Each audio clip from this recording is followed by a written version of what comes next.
The land down under has never been easier to reach. United Airlines has more flights between the U.S. and Australia than any other U.S. airline, so you can fly nonstop to destinations like Sydney, Melbourne, and Brisbane. Explore dazzling cities, savor the very best of Aussie cuisine, and get up close and personal with the wildlife.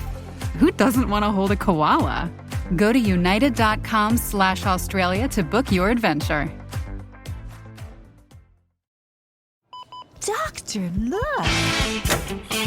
Stand aside, nurse. I'm Dr. Homebrew. Stand clear.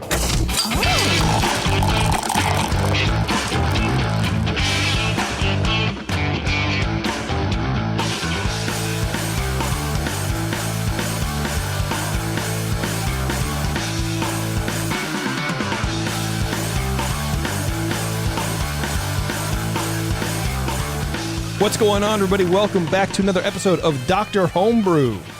Good show for you today, as always. I'm starting it off with a Trail Pass IPA because, I found some more at the store, and I said, you know what I'm going to do?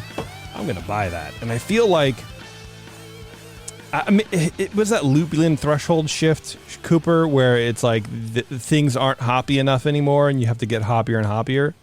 The Trail Pass, when I first had it, I was like, it's like kind of too bitter for what I want in a non-alcoholic beer. But now that I've been drinking it for a while, I'm like, yeah, this kind of tastes like what like a golden ale to me now. I feel like things have changed a little bit. I don't know how to feel about that. I saw some really fresh at the local Safeway. It was like $7.29 or something, and yeah, it's like just canned days ago. So yeah. Did you pick it up? The fresher it is, the better. I should have. I was rushing to get here, but I'll go back and get some. Yeah, this is only canned 607, so it's still pretty good. That was what the Bemo had, those kind of dates. Yeah, I'm looking forward to it. I love it. I don't get that much NA up here. I got Athletic, and that's about it. I love an Athletic. Don't get me wrong. Oh, yeah. If you want a real good experience, order from them online because they have a ton of other different beers that they don't sell. Where are you about? This is Tom, everybody. Tom's our home brewer today. He's going to join us talking about English Porter. Where are you? I am in Boise, Idaho. Okay, nice. Yeah. Nice, I love a little Idaho, whatever. My dad lives in Idaho. Grangeville. Oh, yeah, I know that. I used to drive that through there when I was coming down from Montana. See, there you go, man. I was up there for work a few years ago, and I don't remember the breweries, but I went to several breweries in Boise and thought they were quite good. There's a few of them that aren't here that are passable. Yep. Is it like one of those low alcohol states, or am I confusing that with Utah? That'd be Utah. No, we go full strength here. You go full Joe. Okay, all right, got it. Got it. Is the craft beer scene up there pretty good? I don't get around as much as I used to. It seems like it's still pretty strong. We got our major players. We just had, actually one brewery shut down. They sold. So they closed down their tap room. Evidently, all the brewery is going to be still going, but under different management and the like. And you guys are going to screw that up. But okay, keep going. Yeah, it always makes me nervous when breweries move to new management, especially if they're not like in the beer game really at all. It's a conglomerate, so you already know that they're not going to keep stuff going. Yeah, we're going to consolidate. People are going to be made redundant, and then in a year, you'll probably liquidate and take a loss or something like that. That's too bad. So yeah, it goes. But yeah, it's. I don't think it's as thriving as it used to be, but it's still going pretty strong. Okay, good, excellent. The more beer out there we have, the better, I suppose. Yeah.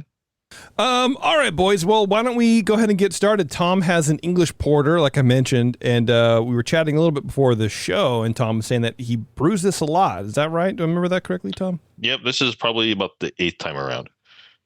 Wow. Okay. You big dark beer guy, or just this recipe somewhere and just kind of scratching? I prefer them on the darker side. Yep. Yeah, me too, man. Absolutely. Excellent. Well, that's good. Well, let's go ahead and start then, Coop. If you want to start us off. I don't remember the last English porter I had. They're kind of rare on the commercial side, I think. Anyway, you know what I mean, it's not one that we get all that often, and it's really a treat to have the variety that we sometimes get here when someone sends in something, especially when they've been brewing it for a while and dialing it in. It's fun to taste those beers, and chime in with what we think about them. Look at that. Look at my beer. It pours. If you open it and pour it straight down, it's hello. Yeah, it got me. It had I opened it. It had a really nice hiss. The fill level was 10 good. ounces of head and 2 millimeters of beer at the end. Enjoy all that. Yeah, I love it. Yeah. So we're judging this as a category 13C English Porter and the 2021 BJCP style guidelines. Again, really nice hiss on opening.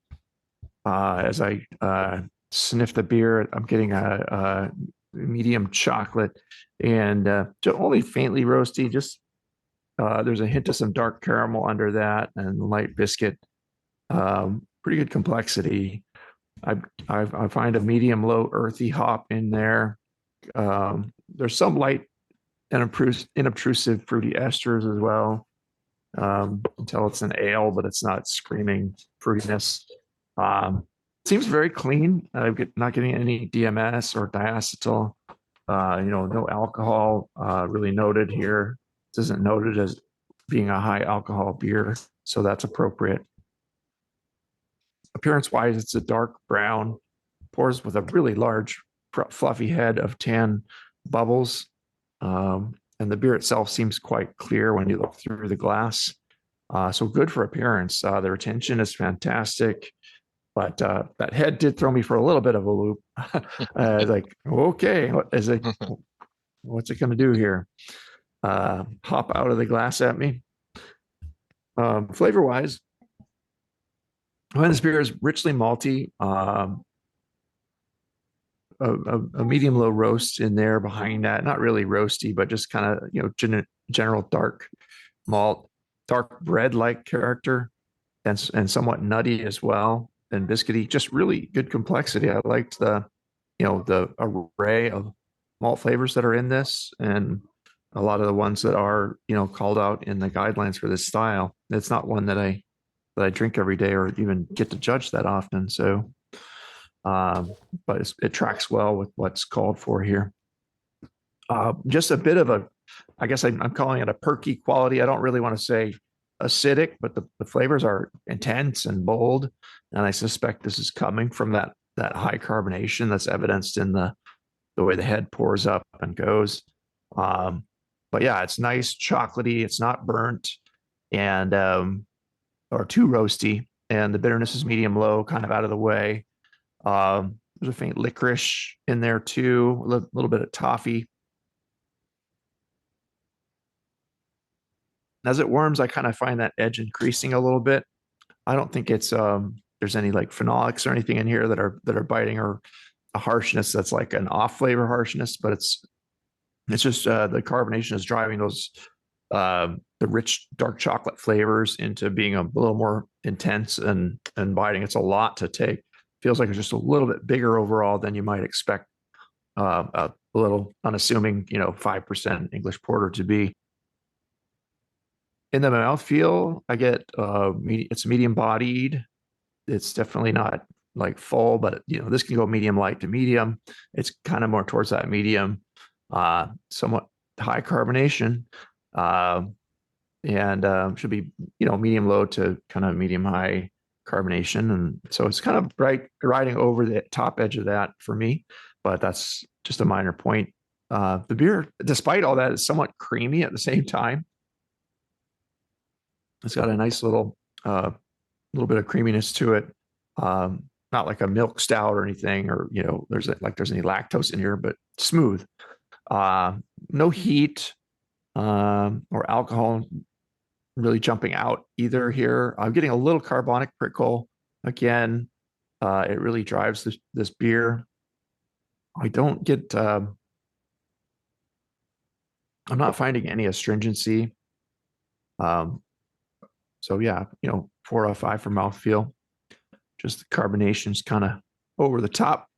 But yeah, I call this a very cleanly made version of the English porter style, and definitely a good job keeping all the CO2 in the bottle. I'd like to know if this is bottle conditioned or if it was filled from a keg.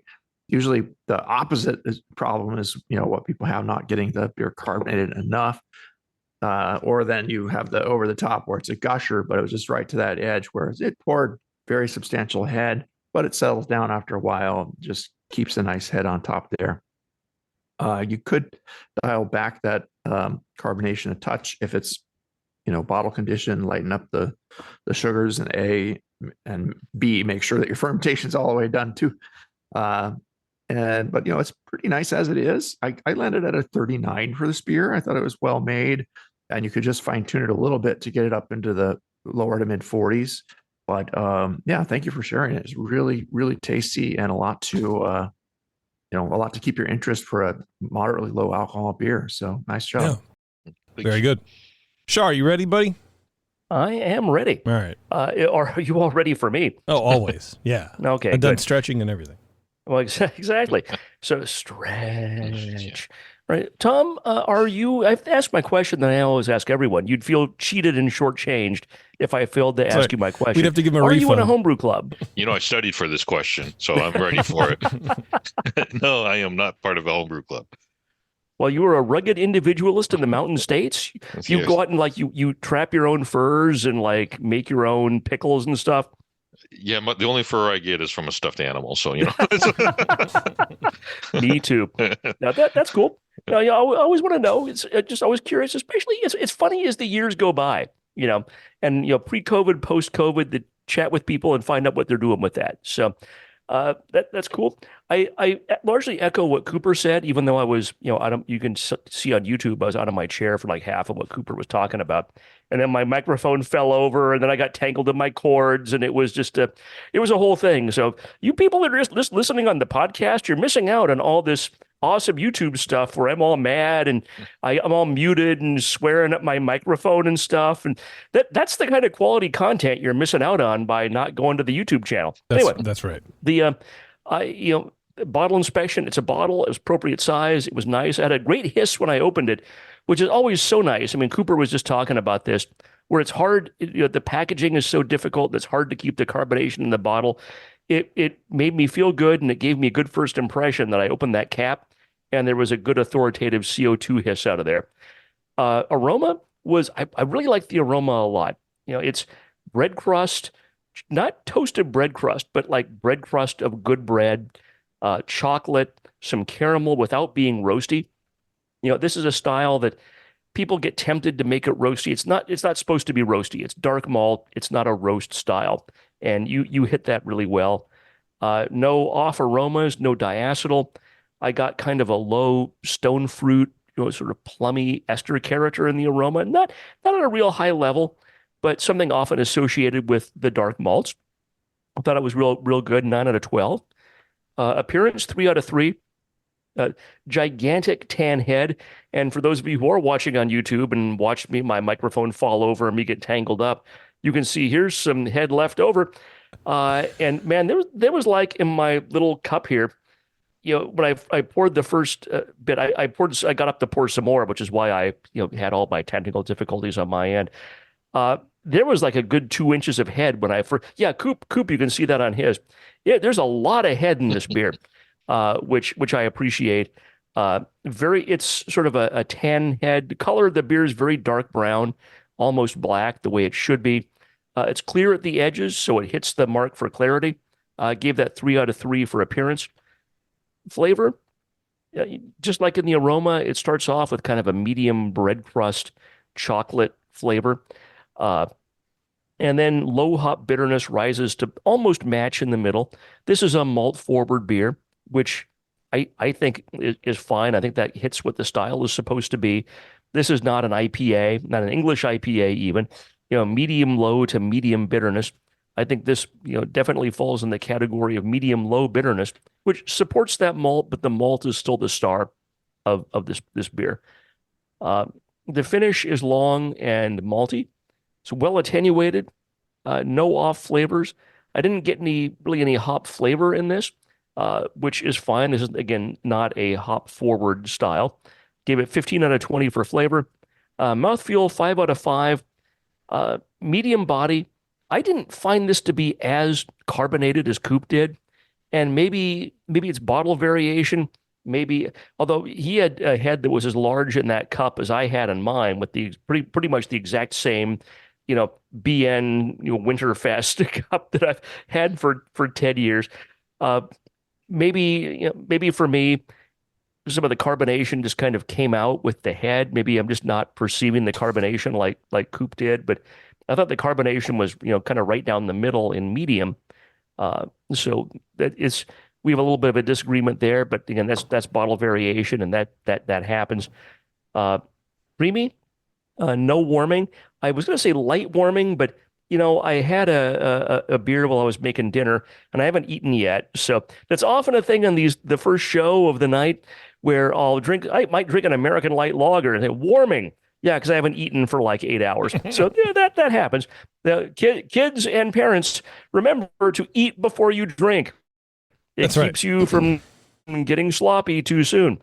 Oh, are you all locked up? Oh, God damn it. Fucking Zoom. Well, we can still hear you at least. Was that it, Shar? Y'all done? What was your score? Left. It's gone. He's locked up. The building. Yeah, really. Oh, okay. There you are. I just, could you hear me at all? Yeah. Oh, good.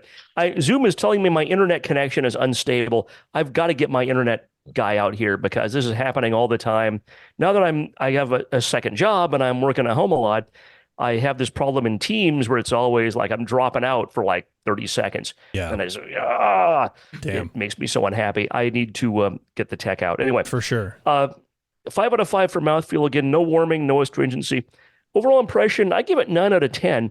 And this is how awesome and grandmastery that Coop and I are. That he gave it a 39. I give you a 42 with no communication between each other about this beer whatsoever. So you're not getting some massaged score. We're not shining you on here. You're getting an honest, unbiased score from 2 grandmaster judges that you're right around the 40 mark. Well, thank God for that. Well, it's funny. Yeah. As I was starting to, get ready to talk about the beer, and I retasted the last little taste in the bottom, I had given this a 41. But as I tasted it and I got that little kind of an edge of as it warmed, I got kind of an edge of a sharp malt that's like not really a phenolic, but like a sharp malt edge to it. I pulled it down just a touch because of that. Mm-hmm.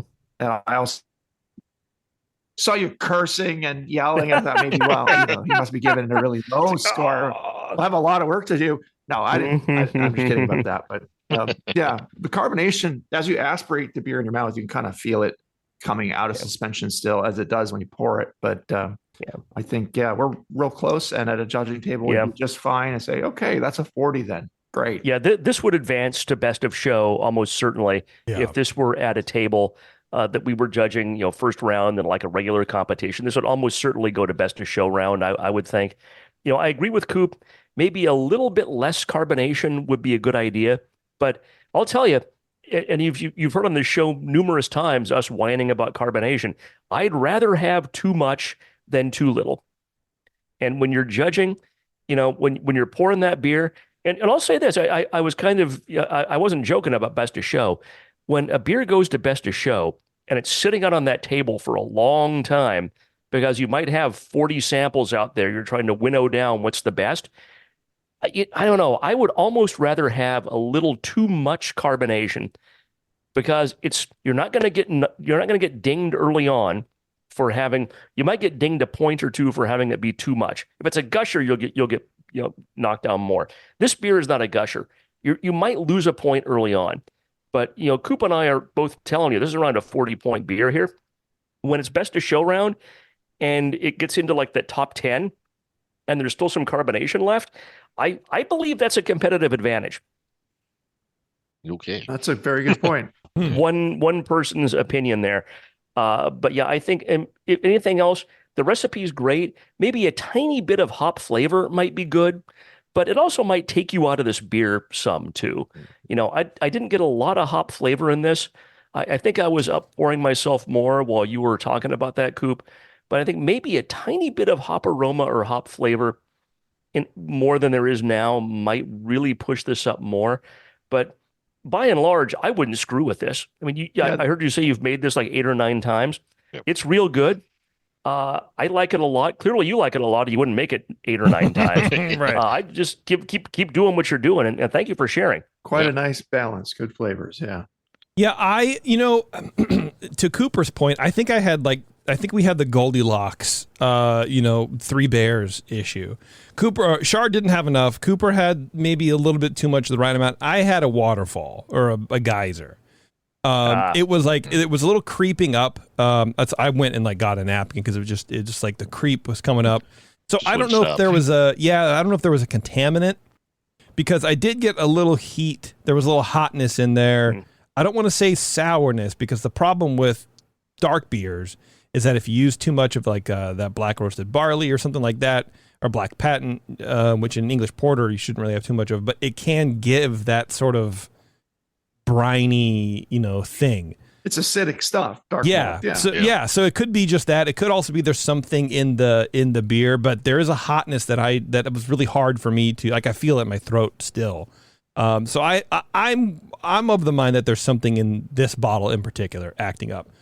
But what's great about the recipe is you can taste beyond that, and sometimes you can't. Sometimes that's all you get, and you're like, that sucks. I can't taste anything else. But there is that toffee, there is that smoothness that Cooper was talking about. There is that kind of mellow, roasty quality that you can get in these beers. So I would probably shoot, as it is, for like a 34 if it were me, just because it's too carbonated, it's too hot. But the flavors are rad, and I can see why you would be brewing this over and over again. When you brew these, are you making tweaks, or is this your recipe and then that's what you make? This has been my recipe, mostly, and also just to try to be consistent. I bounce around a lot of different beers, but this is the one I just try to make sure that it's the same all the time so far. Okay. And how are you getting on it? Do you think you're pretty consistent with it?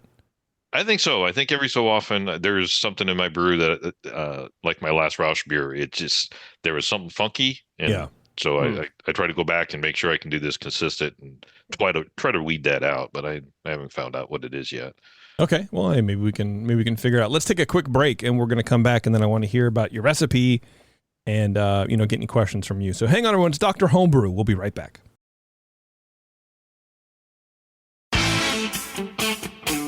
I'm sorry to tell you this, but we're going to have to pour you out. Back to Dr. Homebrew.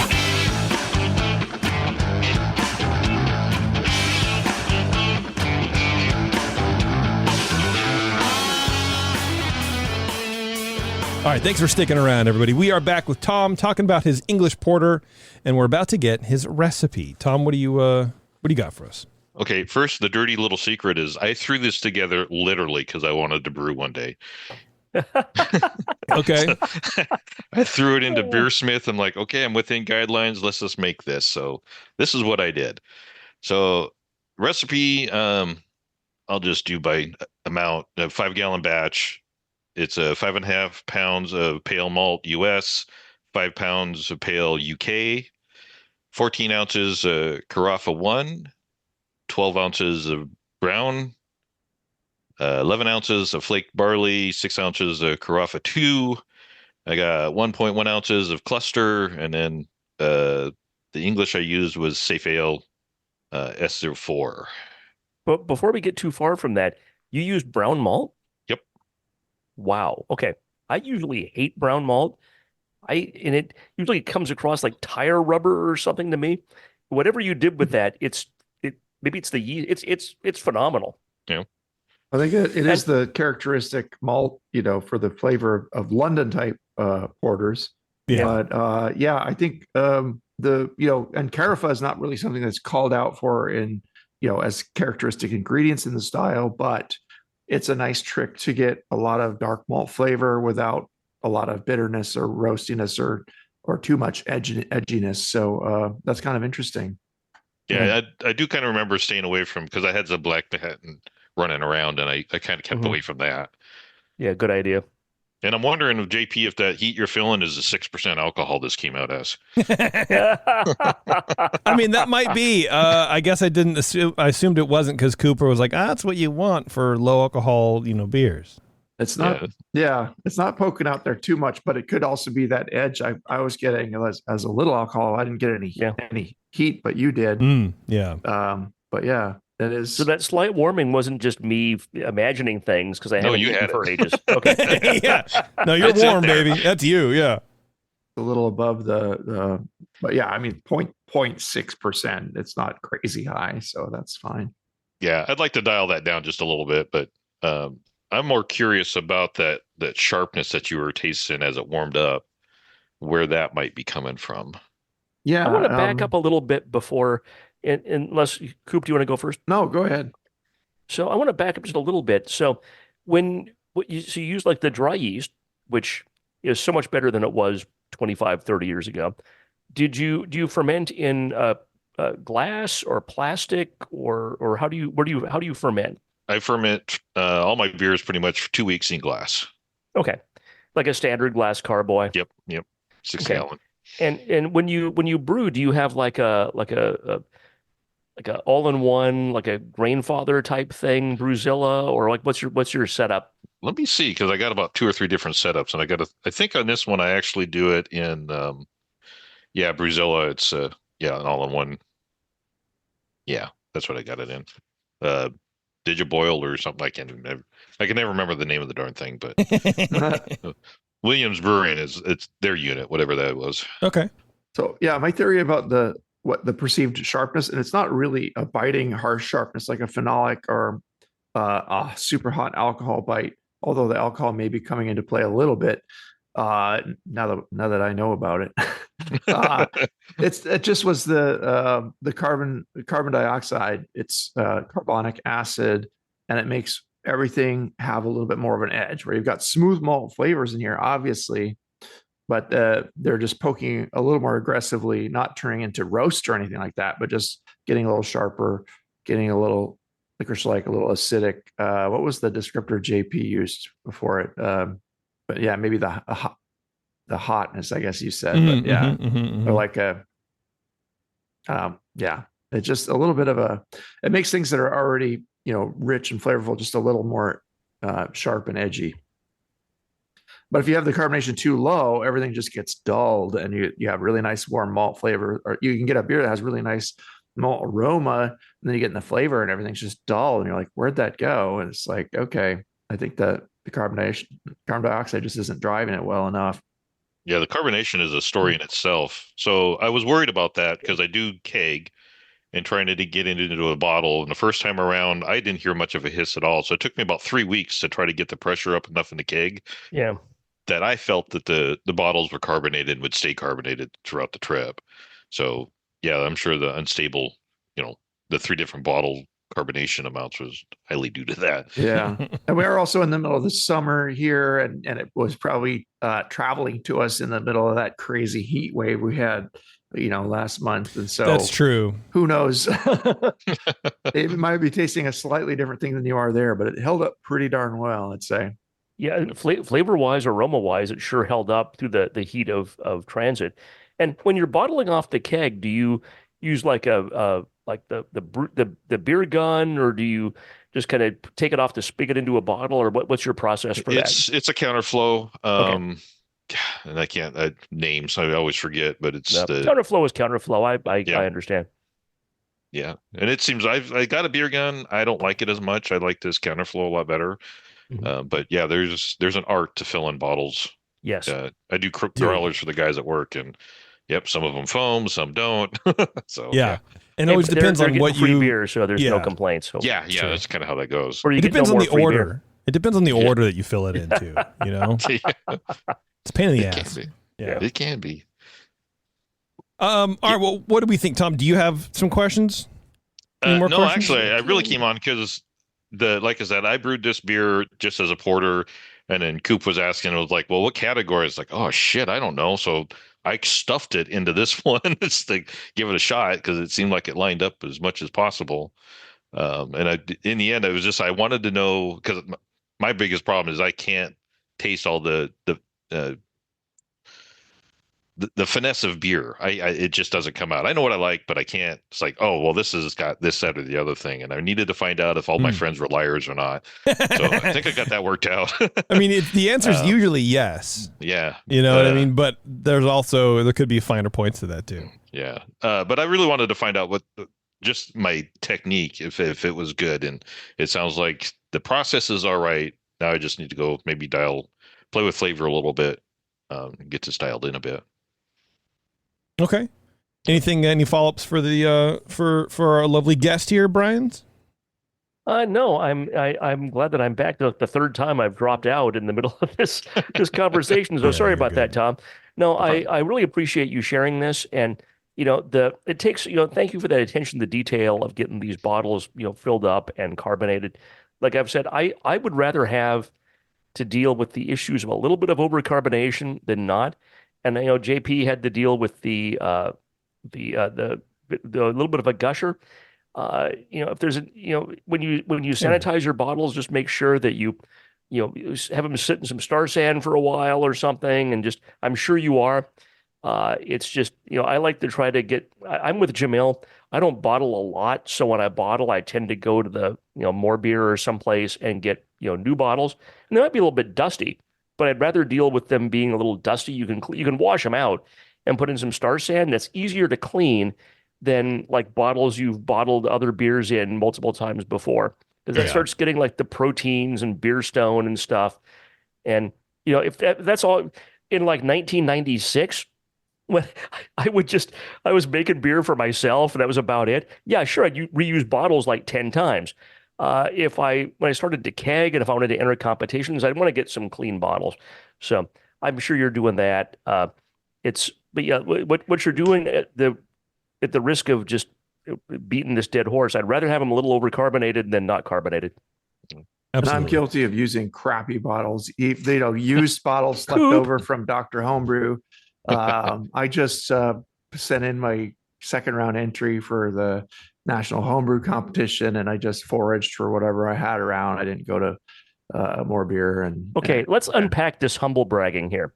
So first off, you're using used bottles for second round of NHC, which I'm gonna come to your house and slap you. That is not okay. Hey man, if you clean it properly, everything's fine. Yeah. Please bring some fresh clean bottles over with you when you come to slap me. More importantly, you're in the second round of National Homebrew competition. So congratulations, man. That's pretty awesome. Well, thank you. It's for a mead, which is a lightly entered category, but I'm happy to be in it nonetheless. That's awesome. I won't say anything else about the mead, but no, you don't want to influence any judges that might be listening. That's right. All right, let's let Tom get out of here. Tom, thanks, man. Tom. Again, appreciate it. Thank you, guys. I appreciate it. Sharing the recipe. Right, thanks for coming on the show. Yeah, you look up some recipes for this style and maybe modify a little bit if you want to try to twist it and start entering it in competition. Could be fun to see how you get if you get any good results on it. And let us know how it turns out. Yeah, for sure. Telling JP, this is the first time I've ever been judged on anything, so I wasn't sure what it was going to come out to be. So appreciate it, guys. Thanks. Yeah, absolutely, Tom. No worries. Thank you. And hang on, everyone. We'll be right back. It's Dr. Homebrew.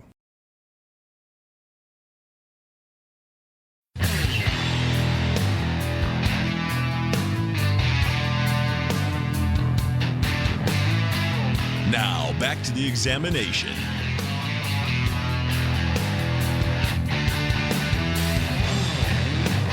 Hey, welcome back, everybody. Thanks for hanging around. Today is Oktoberfest tasting day, and that's basically it. We had Oktoberfest beers in our local stores, and we said, you know what we haven't done yet in a while is sent Justin a bill for beer. So we decided to buy a bunch of beer, and and that's that. So we have the classic Weinstefaner Fest beer. And I don't know how fresh this is because I have no idea how to read this date code. Couldn't tell you. I've got a fresh Paulaner Oktoberfest in a can. See, there you go. And then we also have Sierra Nevada Oktoberfest, which is the collab with Guzman.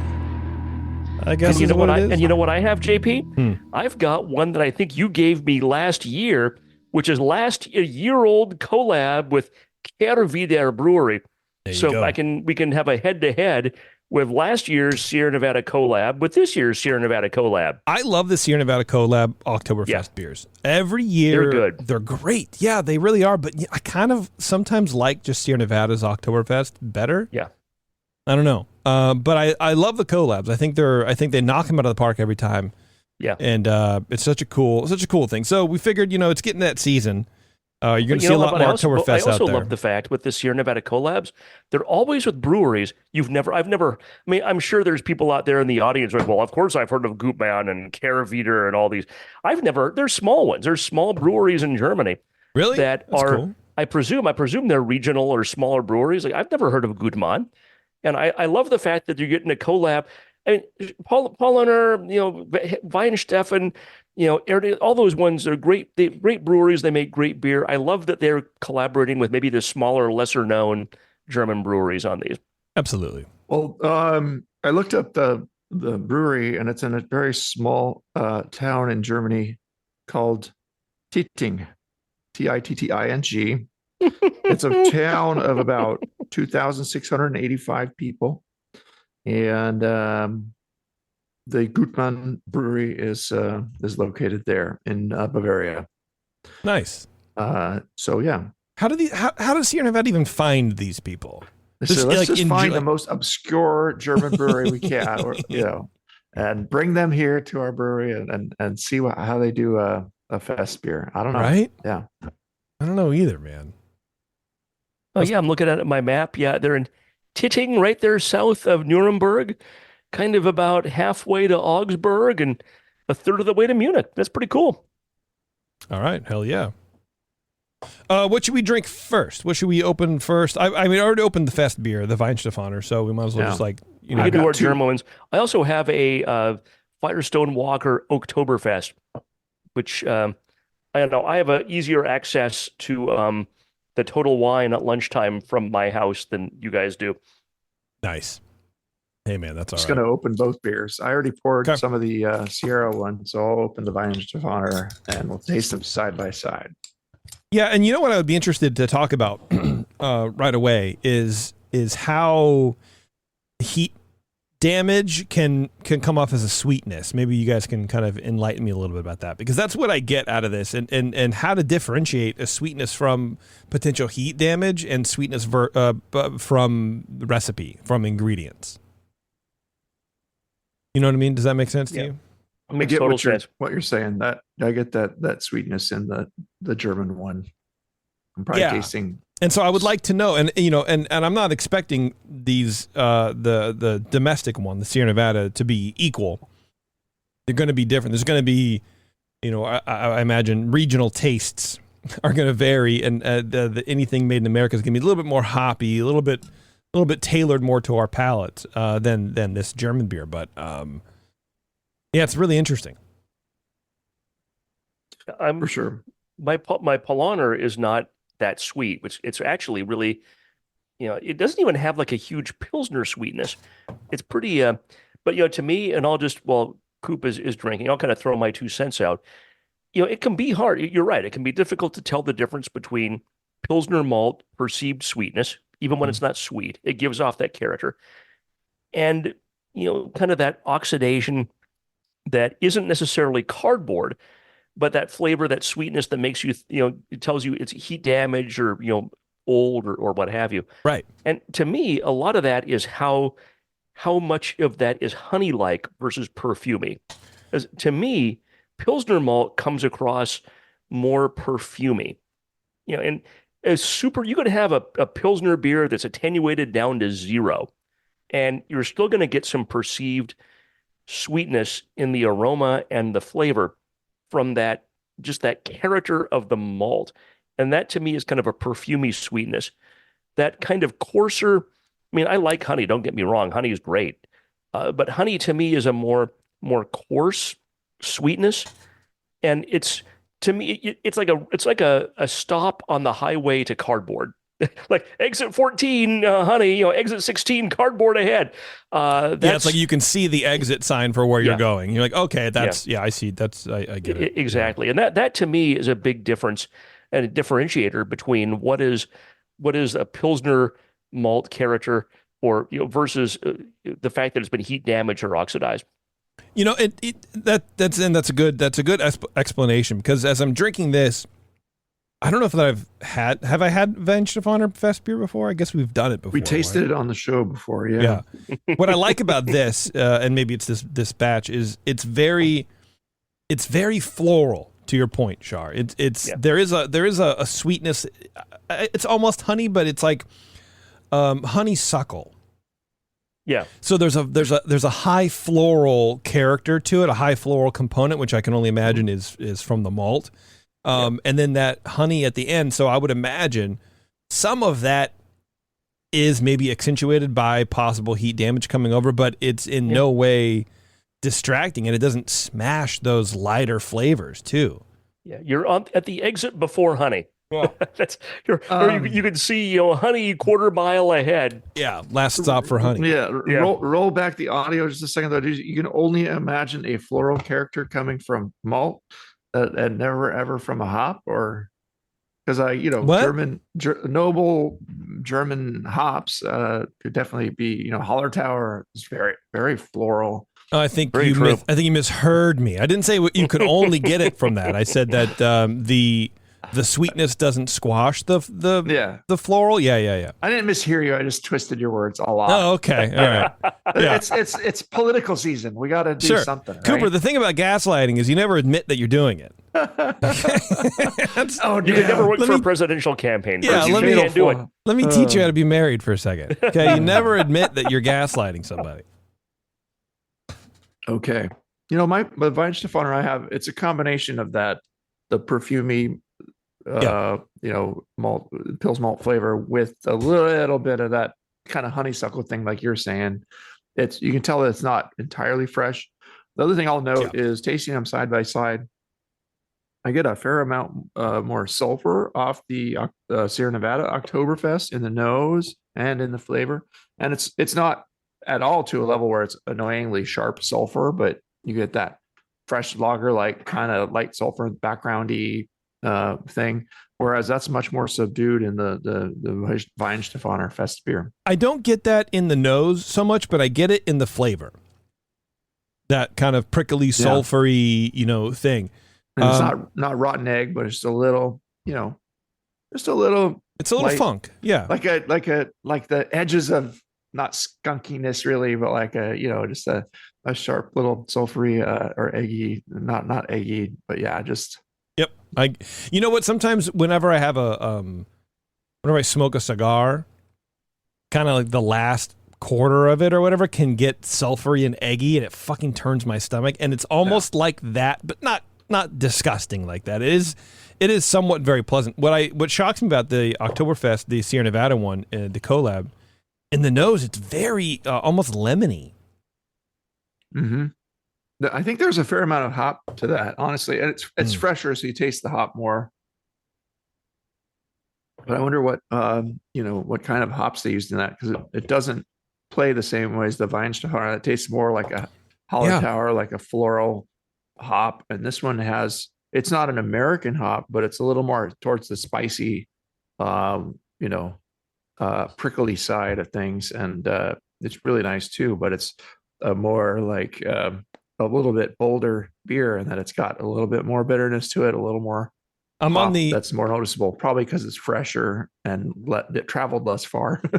I'm on the Gutmann Brewery website, and they have, social responsibility is an important part of our corporate philosophy. In addition to blah, blah, blah, our website contains information on alcoholic beverages and therefore is only accessible to visitors age 16 and over. And there's 2 sections.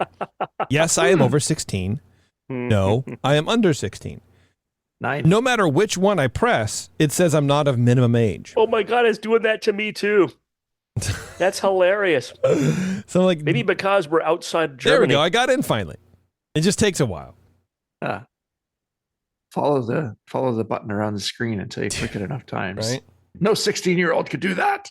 Yeah, the Sierra Nevada, it has a lemony herbal thing, and I wonder if Brian Shaw, shut up! I'm literally talking, literally in the middle of a sentence. Sorry.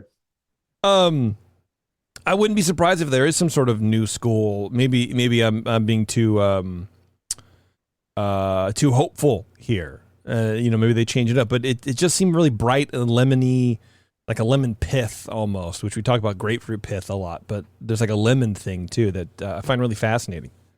But it's very bitter too. It's very aggressive. There you go, Brian. Yeah, you can do whatever dumb impression you're going to do. Do it. No, it is interesting compared to the Paul Honor. It's a little bit darker. Here, get on the mic because I can't hear you now. Compared to the Paul Honor, it's a little bit darker. Yeah.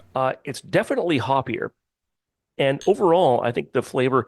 That's maybe the Sierra Nevada part of the collaboration. Yeah. Is the Paul Honor? I mean, it's very good. It's very German. It's actually very clean, very easy drinking.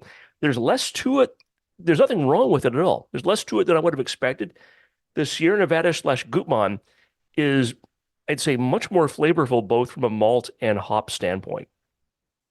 And I don't know, you getting that with regard to the Weihenstephaner that you had? I am, for sure. And I think that is sort of what we were talking about a little bit ago, is it's just different palates. I mean, they're technically both fest beers, but the Weihenstephaner one, it tastes more like it's made for mass consumption. You know what I mean? Quantities at a time, which it is. And the Sierra Nevada one is not. So I think it is more bold. It's more bitter. And I'd be interested to see if, the American craft beer drinkers, I mean, we sort of have a tendency to get beers like this and age them and sit on them and not drink them all.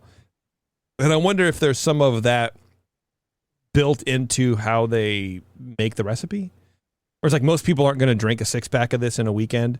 They're going to wait because it's a lager and they think that, you know what I mean? There's a little maturity going on in the can. Yeah. I don't know. Maybe that's stupid. You want to talk about the last year's Oktoberfest now, or wait until we let Cooper give us his opinion? Let's do both.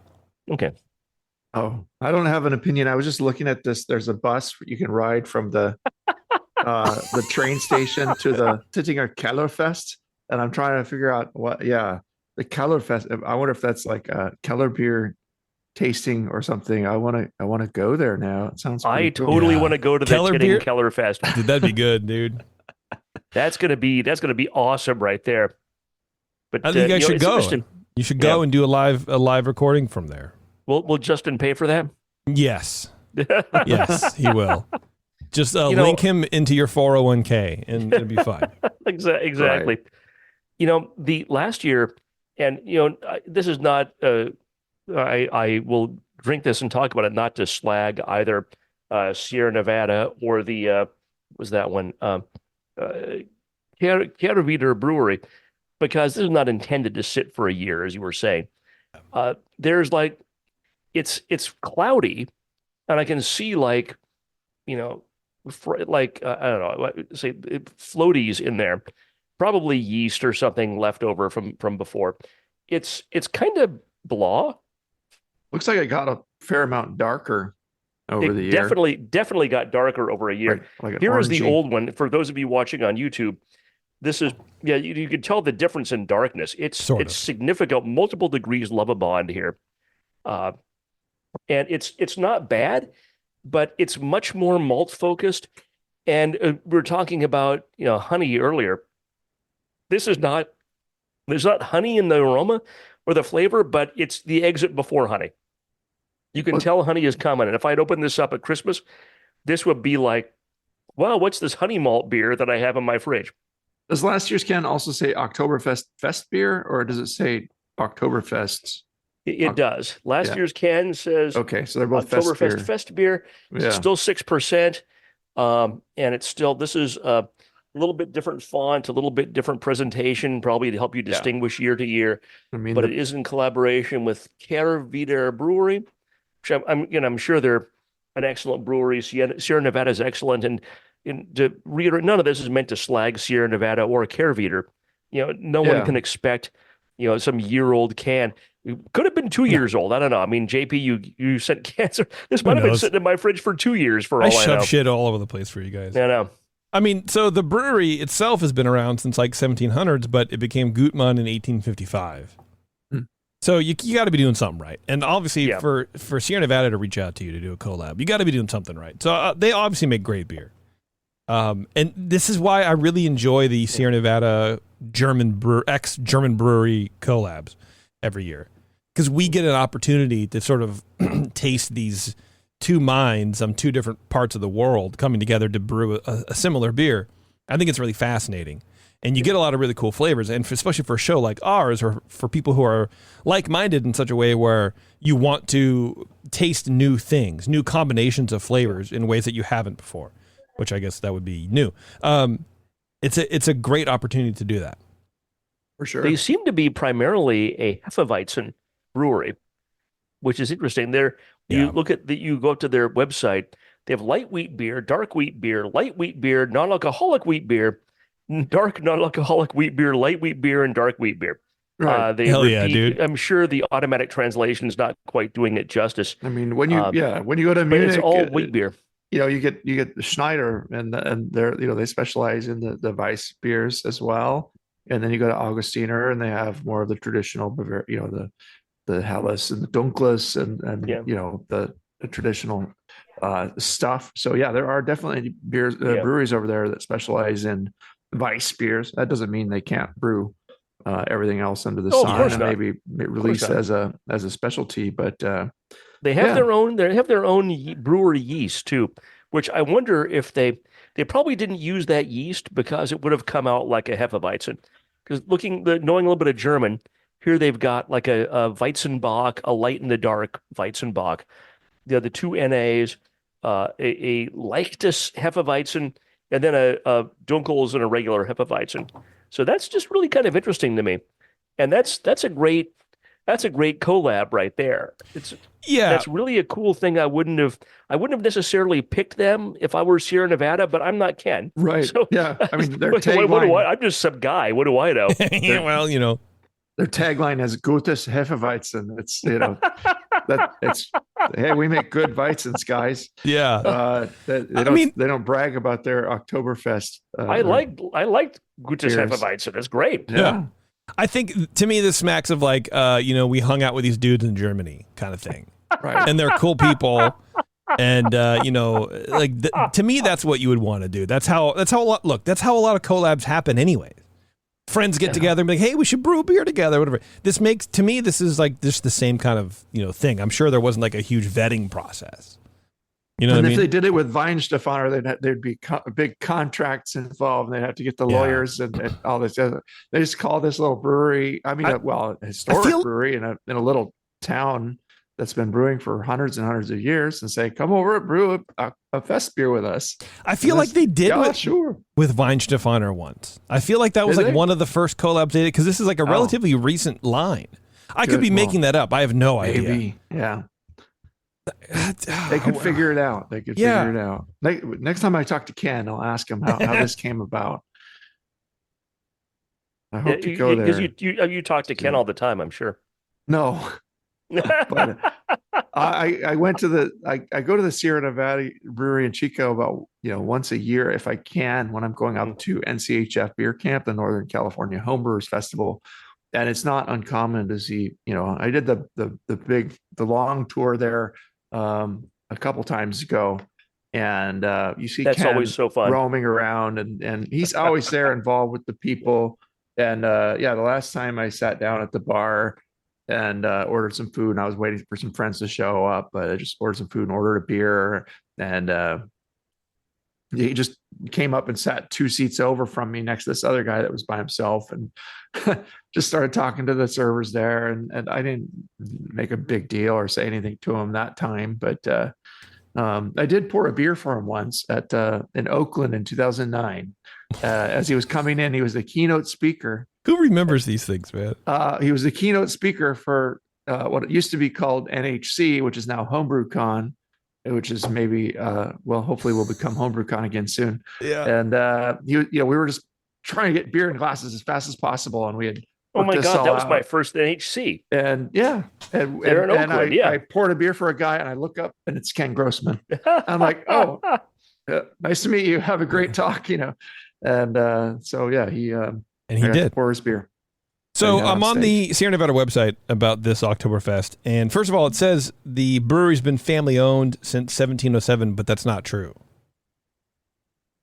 I read on the Gutman website it was 1855. So I'm just saying.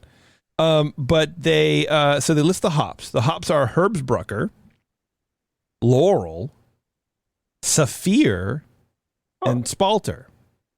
Saphir's kind of a new school. Like, isn't that the one that's in the Firestone Walker? I think so. That Pivo Pills? Yeah. It's very lemony. Did I fucking not call that, by the way? You called Did it, I bro. not call that? I bet that there's fucking new school hops in here. God, I'm so good. Nice. I'm so good. I'm such a good How'd person. you get to be so good, JP? Too many drugs, man. The malts are Munich Pilsner, two-row pale, and wheat. Two-row pale is interesting take on that. What do you guys think about that? It's like, I think about like tasty, right? Like Mike McDowell would always, like when he made an IPA, would do kind of half and half, like pills and two-row. And we don't know what the ratio is there, right? Right. So I suspect the amount of two-row is fairly low, but I do get a little bit of that in the flavor. I mean, you effectively have 4 base malts, right? Blending malts is a good way to kind of increase malt complexity, so it's not just a one-trick pony, and keeping it fairly light, just mixing different base styles. I like mixing, Maris Otter with the, American two-row for certain beers, and it gives you a well-rounded, slightly richer maltiness with, the floor malted crisp Maris Otter, if you can get it, or other good floor malted ones, but not overtaking the whole thing. You can still brew an American beer with it, or a nice bitter or anything else, but you can, even an IPA, you can mix a little Maris Otter, and if you want to just get a little malt complexity without turning to another kind of malt, like a Munich or a deeper, richer malt, just let's give it a little edge, or a little mix in a little, Simpson's Golden Promise with your other base malts or whatever you got, just something light but still interesting and fun. So I think they're just having fun with the malt, having a little fun with the hops there. But yeah, the hops are definitely a twist that you notice, and it's brewed for, I would argue, American palates, and it represents the fest beer style closely enough that you don't call it, well, it's an IPA. God damn it! It's a fest beer, but it's a weird twist on the fest beer in a way that Americans would maybe like. Yeah, and that's sort of what I was wondering early on, and having been there to brew beer at Sierra Nevada, they are very open to whatever people want to do, and they're very open to what would be cool. You know what I mean? I think it's less, if I can get the vibe, it's less of a what's going to I don't say taste the best, because that's not really what I mean, but kind of like it's less about style and more about what's cool, what's fun to do. Because they don't give a shit anymore. You know what I mean? They're just pumping out good beer. Everything they make is going to be good. Pretty much. It's very much a let's do something out of the box kind of thing, but still in the realm of whatever style we're trying to hit. And I think that's exactly, knowing all this now, if we went back and started this conversation over, that's exactly where I think we would pick up, is that, there's new school stuff in here. They're getting a little twist on a German, classic German beer. So their website says it's 30 IBUs, but the Weihenstephaner Fest beer is 26. So it is a little bit more. The Weihenstephaner is 5.8. Sierra Nevada is 6% alcohol. That's all I got. It's interesting to me is like my Paulaner is 6. Both Sierra Nevadas are 6. Last year's or year before. And let me look up what year that. See if I can look up what year that was. Reveater. It might be more than. In fact, it was 23. It was last year. All right, but I agree with you. Like Ken and everyone at Sierra just makes good beer. Well, as I keep tasting this Weihenstephaner and as it warms, it doesn't get like that weird, like warm lager that's got a little oxidation in it that you start tasting the oxidation. badly. It's not doing that to me. It's holding up really well. And I appreciate that in this beer. You can tell it's a really, Yeah. despite how far it's traveled, it's a really well-made fest beer that is classic and true to the style with that floral hop that's in there. There's nothing weird about this one. It's just perfectly kind of down the middle for the style, on the lighter edge of the style, so you can drink a Moss Krug of it and not get too tipsy.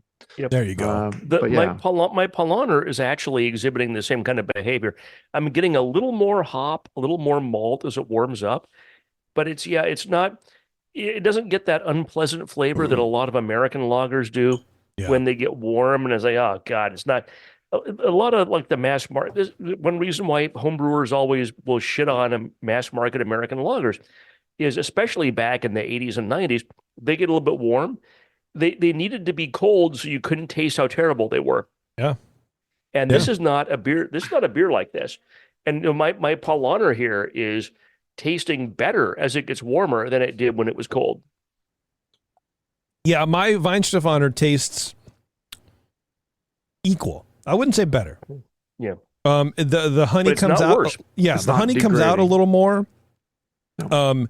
And I mean, to your point, Shar, the flaws come out. Cold is always going to hide the flaws, right? Yeah. So as it warms up, the flaws are going to come out, whether or not it's in the brewing process or in the heat damage or whatever, oxidation, blah blah blah. But yeah, absolutely. And I think part of the reason why, and I'm going to shit on things again. Part of the reason JP? American lagers don't taste good kind of when they warm up a little bit is because these fucking fast lager freaks think that they can shortcut some shit, which I don't see so much anymore. But there was a time when that was like the thing to do, especially in craft beer. And it's like, why are we doing this? This fucking sucks. It doesn't come out good. And that's part of it too. Like I'm sitting here, it's 82 degrees in my studio. This beer is warm.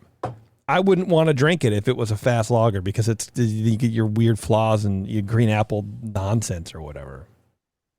The end.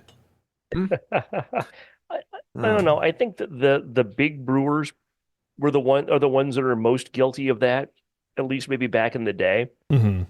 And I don't know. I don't necessarily blame craft brewers for using the Nargis method because it does. I mean, you got to turn your fermenters. You got to pay your bills. Got to keep the lights on. No, I disagree. And I'll tell you why. I think that might be, but I don't disagree that that's part of the issue with some lagers that are fast lagered, that shortcut can create in some circumstances non-optimal flavors. Yeah. And real quick, and then we'll probably wrap it up here. I never bought we need to make money thing, because then stop putting out an inferior product. If you're not set up to do a lager properly, don't do it. If you rush a lager and call it a lager, you're doing a disservice to the craft beer community by calling something that it really truly isn't. And you're doing a disservice by pushing out something that doesn't meet the standards of the style and what people have come to expect from a thing called a lager. And I think that is worse than anything that you can do in an industry. You're shitting on your own industry, and I don't like that. I think that's rude. So if you're not set up for the tank space or whatever, then you just can't brew a lager. Or price it accordingly and suffer. Yeah. You make a good point. Do I? I don't know.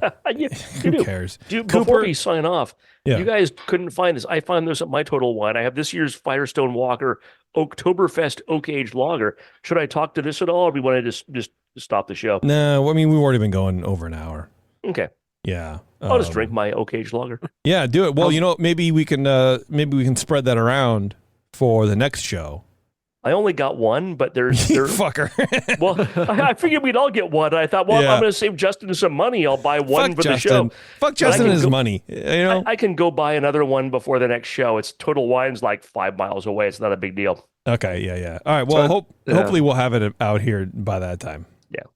And for the next show, I got the Athletic non-alcohol Oktoberfest, which we'll drink next show. Okay. And I got a 6-pack of that, so I can give 2 to both you guys, our usual pre-show distribution of beers. And I got something else. I got something else to say. Oh, there was that Schlenkerla oak smoked Doppelbock, which Coop reminded me we talked about in the Schlenkerla show. Yeah. I was thinking it was a seasonal, and I got so excited. Like, oh my God, it's a 4-pack of Schlenkerla cans of oak smoked Doppelbock. Oh. We'll do it on the show. And Coop like shat all over me like, no, we already did that. Well, no, we had it. I was all excited, and now I'm not.